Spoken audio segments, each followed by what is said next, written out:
Greetings and welcome to another edition of The Great Goddess.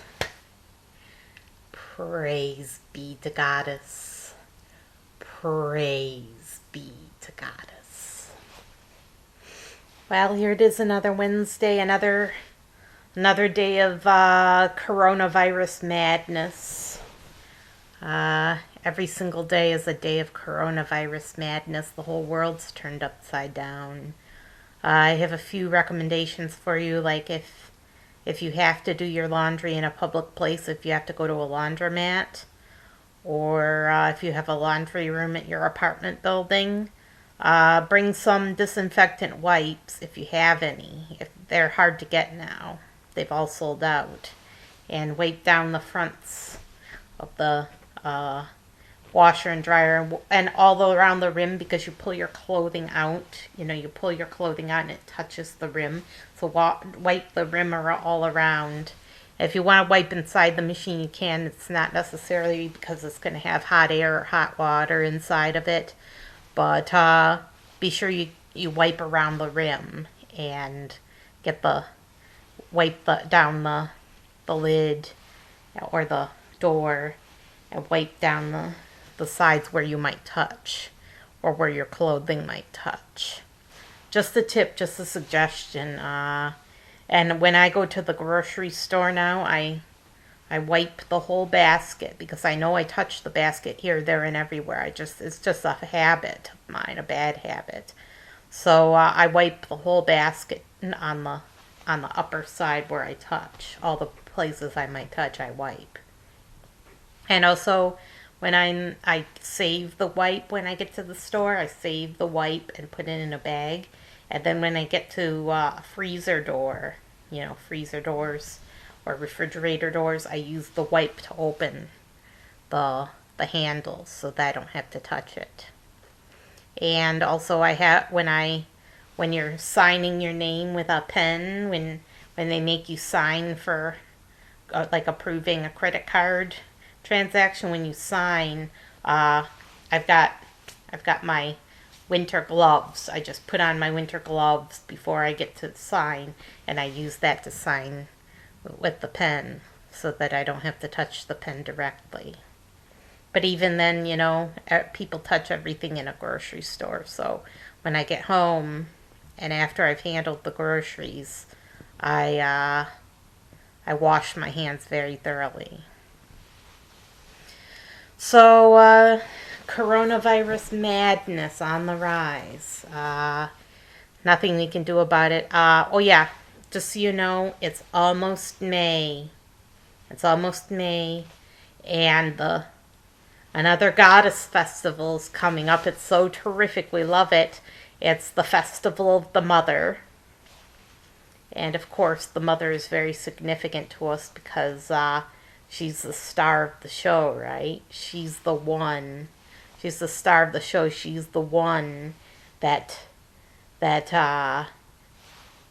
the creatress, She created us, and she created everything, and she's fabulous. So we love the mother. And it's a good time to honor your own mother if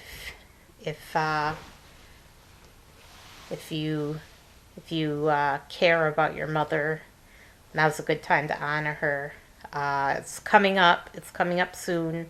I usually observe May Day, and what you can do.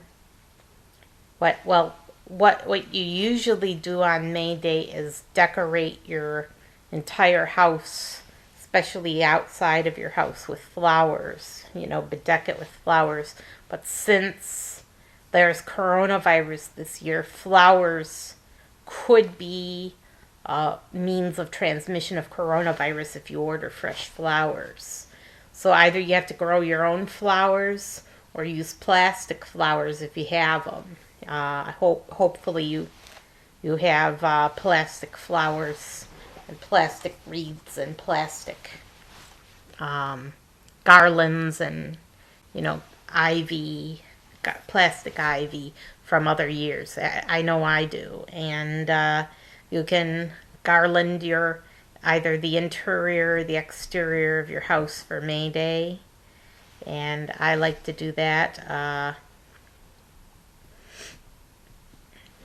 like to decorate my apartment. I can't decorate the outside of my apartment building, but I definitely deck my apartment out with flowers. So for May Day. So that's something to keep in mind in case, for those of you who don't know, May Day is May 1st. I don't think this is going to be much of a Cinco de Mayo this year. Cinco de Mayo is May 5th. And Cinco de Mayo, nobody's going to turn out for it because of coronavirus. So I think the Mexican restaurants and the Mexican businesses are going to suffer because of the advent of the coronavirus. But I'm really looking forward to Heavenly Mother's Day and the Festival of the Mother. I'm really looking forward to it. I used to go out to eat with my mom on Mother's Day, and now that there's coronavirus, it's too dangerous. It's too dangerous for us to go out to eat. So I'll just have to prepare something nice at home, whatever she likes. I'll make her. Maybe she still eats eggs and cheese and milk, so I could make her an omelet for breakfast, I suppose. That's something she would like. But yeah, Heavenly Mother's Day, it's on its way. Now the subject of today's video is bitterness. That's the subject, bitterness. Now, many people find life bitter, and you might say life is sweet. Some people say life is sweet, other people say life is bitter. But here's the main thing to take away. Now, there's sweet in life, there's bitter in life, there's sour and salty in life, there's all sorts of things in life. You get all types of things. It's a variety of things that you get during the course of your lifetime. But bitter. Why do we have bitter? Well, think about this. Think about this. Everything that's good for you is bitter. Have you ever noticed this? And why is this? Have you ever noticed kale is bitter, but it's so good for you and it's full of vitamins? Broccoli is sort of bittersweet. It's a combination of bitter and sweet. I know that most of you haven't chewed up vitamins because you know they're bitter. You know they're bitter. But I unfortunately sometimes have trouble swallowing pills, so I have to chew. And believe me, medicine is very bitter. Medicine is bitter. Vitamins are bitter. And like today, I bit open a capsule of CoQ10. A CoQ10 pill's like this big. I had to chew it, and it was so bitter. I couldn't believe how bitter CoQ10 is. It was so bitter. But bitter things are actually usually good for you. Now, why do we taste bitter, and why is it unpleasant to us? Well, during our evolution, there were some bitter substances that were poisonous, okay? Poison. And they happen to be bitter. So those who perceived these substances as bitter and found them unpleasant to taste, avoided them, and had an evolutionary advantage. They survived. And the people who didn't find them bitter and weren't disgusted or avoid the bitter flavor, they didn't survive because they ate poison and they died. So it conveyed an evolutionary advantage to taste uh, certain substances from the natural world, from the plant kingdom mostly, as bitter. So bitterness. Bitterness is uh, all throughout our food, but it's a lot of things that are bitter, that taste bitter to us, are actually good for us. And why is this? Why would things that are good for us taste bitter? Well, I sort of have a theory about this. I have my theories, and I guess that things that are good for us, that taste bitter and unpleasant, is a lesson from Goddess. It doesn't necessarily convey a evolutionary advantage to taste bitterness and find it unpleasant when you eat things that are good for you. So it must be a lesson from Goddess. And what kind of a lesson is she trying to teach us? What is she trying to teach us by making things that are good for us bitter, and things that are bad for us sweet? Because sugar tastes really good, but it's really bad for you. Why is this? Well, she's trying to teach us a lesson, and I'm not going to go into a great deal of detail about what that lesson is. I'll let you actually figure it out for yourselves. But just know this, take this away from this, okay? That things are bitter that are good for us for a reason, okay? It's not just a random occurrence of nature or a fluke. It's actually conveyed some information to us that could be useful. And there's a lot of bitter things in life. Coronavirus is so bitter.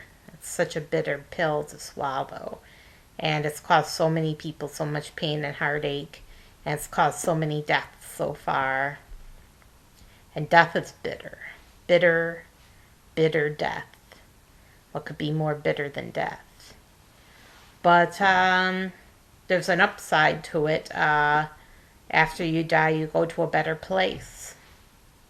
And you've graduated from the earth system. You're done with the earth system, and you ascend to a higher level and go someplace better. So you learn a lot on earth, but you don't want to stay here forever. You don't want to stay with people who are still corruptible people forever. You want to go someplace better where you can live a better life. So, and on earth there's no escaping people who are corrupt and who are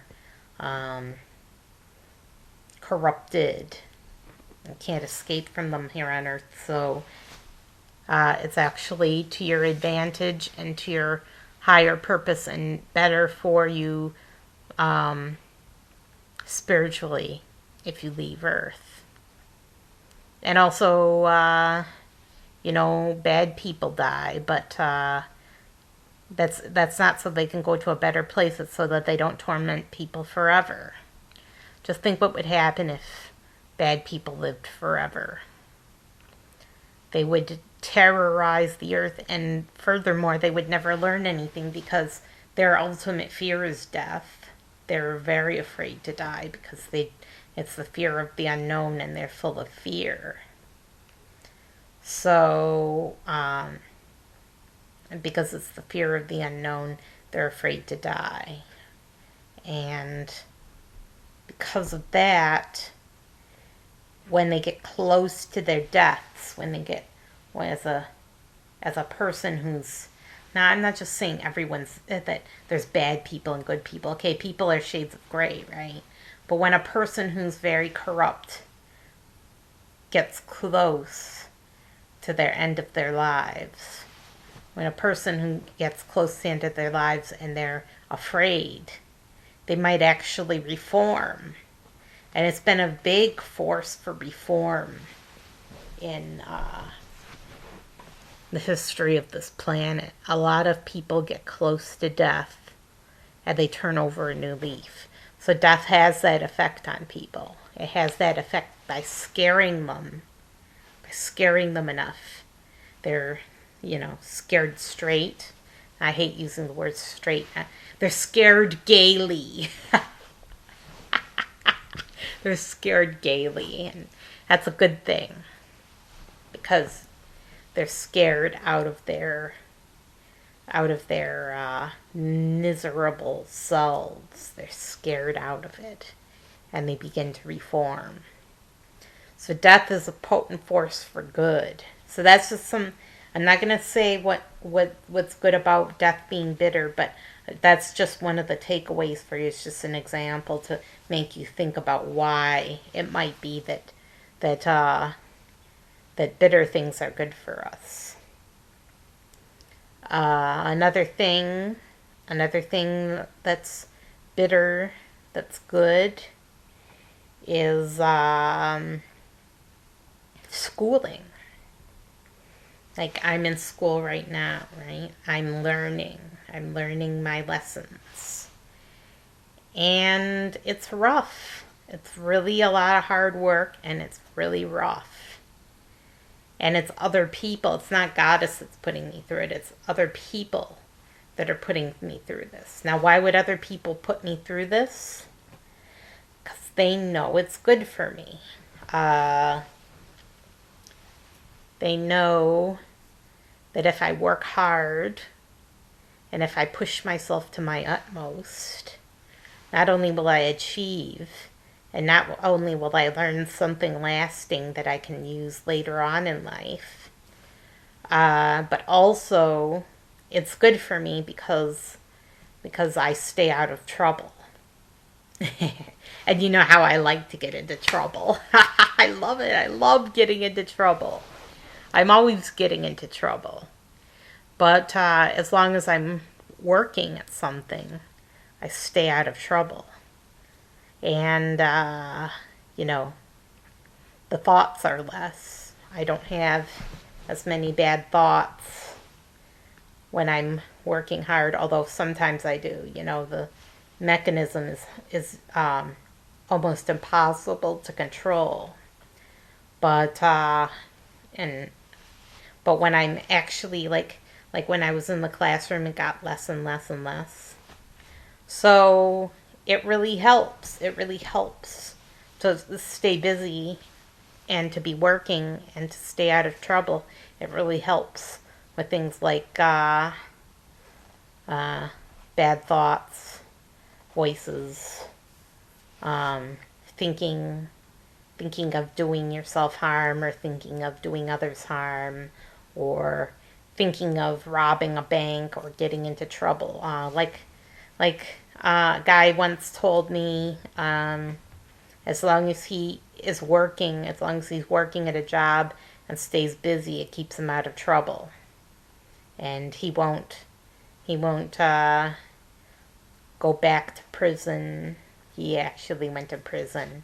He won't go back to prison, and he'll fly right if he stays busy.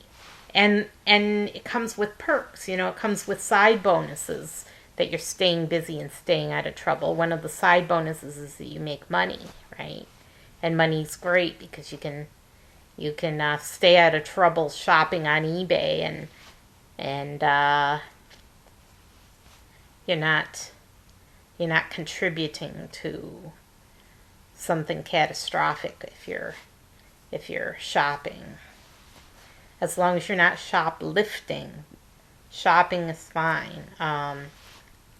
It keeps you out of trouble. That's what I did for a long time. I shopped until I dropped. I spent up all my money, and I regret it now, but as those of you who have ever been on welfare know, they punish you for not spending your money. if you try to save your money for a rainy day, if you try to save your money for emergencies or contingencies, if you try to make money on the stock market, they stop sending you money. Money stops coming your way. So you really have no choice if you're living on welfare but to spend money. And then you get addicted, see? Then you get hooked. You get hooked and you get addicted, and it becomes a spendthrift habit. And that's one of the negative things about welfare. They think that they're making sure that nobody games the system and nobody gets a welfare check that is capable of working, and that nobody's robbing the American taxpayer. But the fact of the matter is they discourage people from working. For years they discouraged people from working. And they still they discourage people from saving, which can be personally beneficial. They discourage you from saving. They don't want you to have more than $2,000. Believe it or not, that's the truth. They don't want you to have more than $2,000. Those of you who actually know about this, who have actually done the reading and investigated it, and know they don't want you to save more than $2,000 for SSI and for Medicare, which you have to have. I mean, how could I live without Medicare? You can't save more than $3,000. Big problem. So back to the subject, things that are bitter can be good for you. And I'll leave it to you to decide why that is. I'll leave it up to you. But as you know, I've been very busy. I've been going to school and I've been very busy. Today I made sure I got what I paid for. I made sure, good and certain, that I got what I paid for. But boy, was it a pain.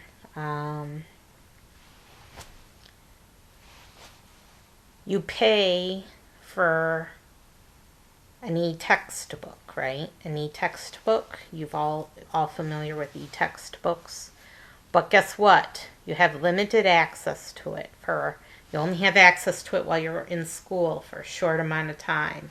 And then they yank your access and you've paid like $129 for the use of the e-textbook alone. That's not counting all the things you do in your course. Just the e-textbook you've paid for. Paid for the e-textbook just like you pay for a regular book. But they want to yank your access to it. Well, I wanted to print it. Okay, I wanted to print it out so I would have a hard copy for my use. Because I paid for it, right? I deserve it.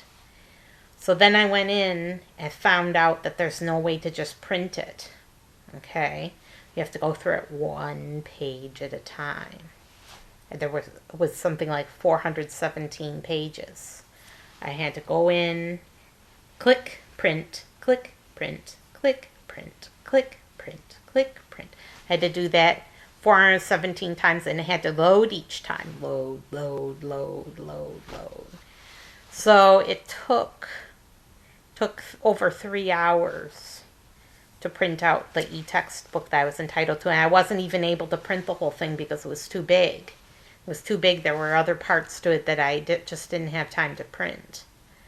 And because I didn't have time to print them, I was kind of disappointed, and I wished that I had been printing it all along, but I hadn't. So, and I have to do that with a couple of e-textbooks. They've all got them all set up the same way. They're very clever. They're very clever, these companies. They have them set up. I won't name any names, but you know who they all are. They're the education corporations. They have them all set up so that you have to print them one page at a time. And it doesn't seem fair. It's a colossal waste of my time, number one. They make me really work at it, getting what I had paid for.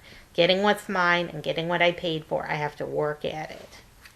So they make you work at it to get everything printed. It takes forever.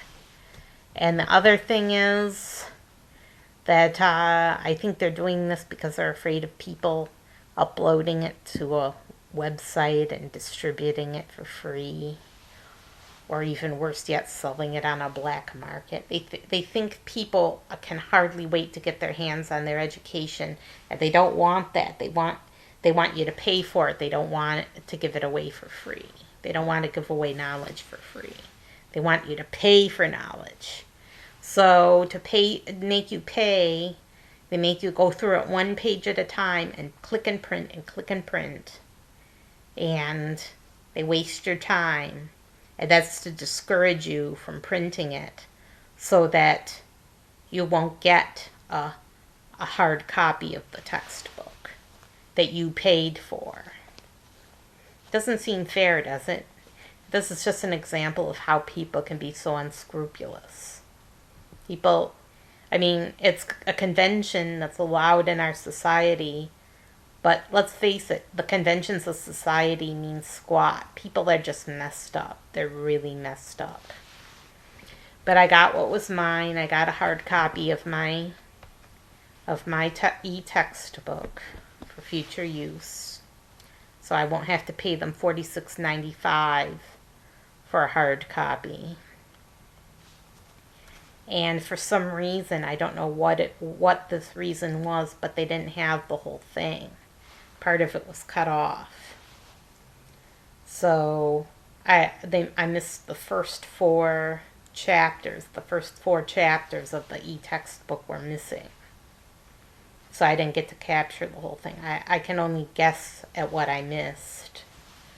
I hope it was nothing really important because, so I have to do this with all my e-textbooks. It's going to take me all night. I'm just dedicating one day to getting my e-textbooks before they're gone. But I hope you're staying well. I hope life isn't too unpleasant for you. I hope bitterness doesn't bother you. Like if you're one of those super tasters like I am, with millions of taste buds. Bitter food drives you crazy because it tastes so bad. But actually, bitter food doesn't taste that bad to me. I don't have the brain that tells me that bitterness is unpleasant, but I can definitely taste it. And so I hope life isn't too bitter for you. I hope life seems sweet to you. I hope broccoli seems more sweet than it is bitter.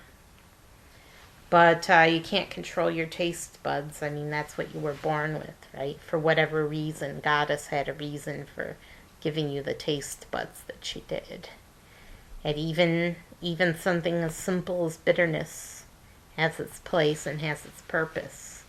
That's all you really need to know. I'm Sarah Jane Alpha Wolf signing off. Have a terrific week, and I will announce when the official start of the Festival of the Mother is. As you know, the earthly Mother's Day, the regular Mother's Day that everyone celebrates, is the second Sunday in May. So that should give you an idea. That should give you an idea of when Heavenly Mother's Day begins. And I will make an announcement when the time comes.